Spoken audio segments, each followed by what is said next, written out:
Good afternoon, everybody.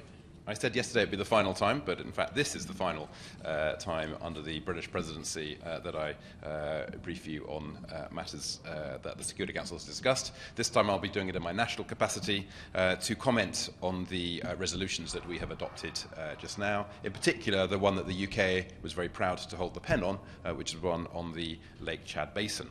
And the adoption of that resolution marks the start of the next chapter of our work on the Lake Chad Basin, following the visit that the Security Council took to the region at the very start of our presidency. The resolution calls upon the countries in the region and the international community and the UN to scale up urgently our response to the humanitarian crisis. We must all act now if famine is to be avoided. The resolution also supports the regional governments to lead a comprehensive and effective response to the crisis. That means addressing the root causes of the crisis by addressing economic inequalities, countering violent extremism, and empowering women. We must also commend and support the countries in the region on their efforts to combat Boko Haram, including through the multinational joint task force. As they do all this, all the parties and all countries must comply with human rights, especially during counter-terrorism operations, and we hope to see the deployment of UN human rights officers to help in this regard. And finally, on this resolution, we must also bridge the divide between short-term humanitarian and longer-term development work. The UK is leading by example in this area. We were one of the earliest contributors to the response. We're supporting the regional governments, and we're expanding our development programming, even as humanitarian aid continues to be delivered.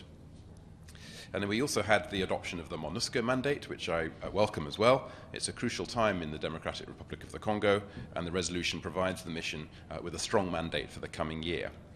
In particular, we welcome the clear focus on protecting civilians and support for the implementation of the political agreement of the 31st of December. The resolution also retains a robust mandate to tackle armed groups in order to protect civilians, including through the Intervention Brigade, and it reaffirms the importance of human rights monitoring and reporting. And finally, it puts in place measures to increase the effectiveness and efficiency of MONUSCO. It places an emphasis on the importance of performance and calls for a full strategic review of the mission.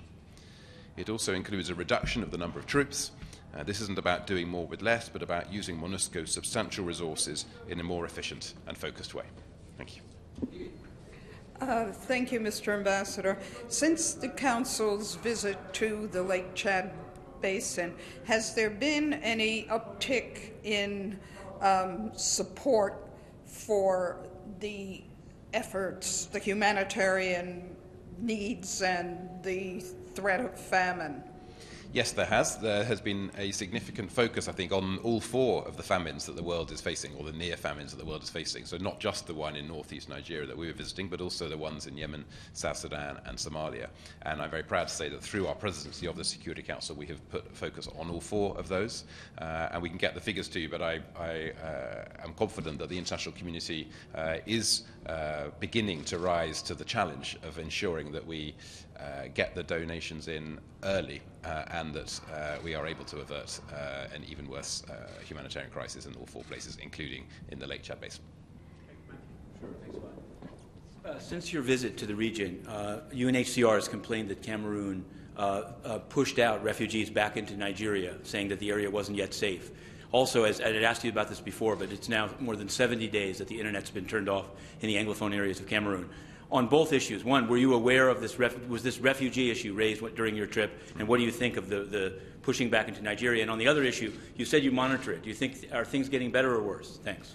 So on the first issue, yes, absolutely. The refugee questions were central to our visit to all four countries, and I think that in each place we had the opportunity to say how important it was to the host governments and others to ensure that any returns of refugees are done in a voluntary way, and done in a safe way, and done in cooperation with the governments of the region. In fact, the day that we arrived in Cameroon, I think was just the day after Cameroon and Nigeria had reached agreement with each other and with the United Nations in a tripartite agreement for that very purpose.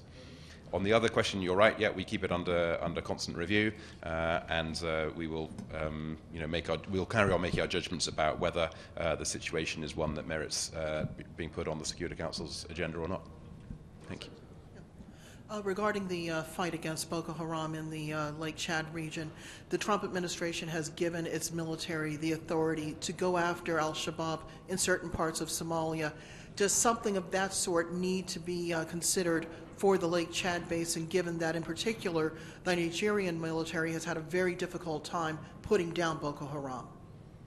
Well, I'm not going to speak for the United States, but I think I can say that many members of the international community do provide support to the governments of the region in tackling Boko Haram. There is the multinational joint task force, but there are bilateral relationships in place as well. And I think the international community is well aware of the need to tackle terrorism in all its forms, including the scourge that is Boko Haram.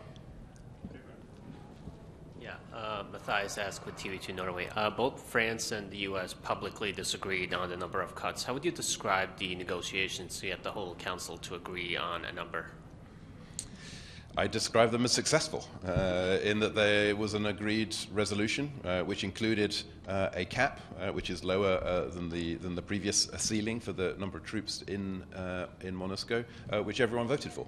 And that to me is the definition of effective multilateral diplomacy, when everyone listens to each other and comes to a conclusion. And I would say the same thing about the other resolution as well. There were one or two comments from my council colleagues about, wish we'd spent more time on this or wish we'd done that differently. The fact is that, as penholder, we did spend the time. We spent the whole of the month of March on this issue, and I'm very glad to say that on the last day of the month there was a consensus. All 15 countries decided, quite rightly, to put their hands up and vote in favour of that resolution.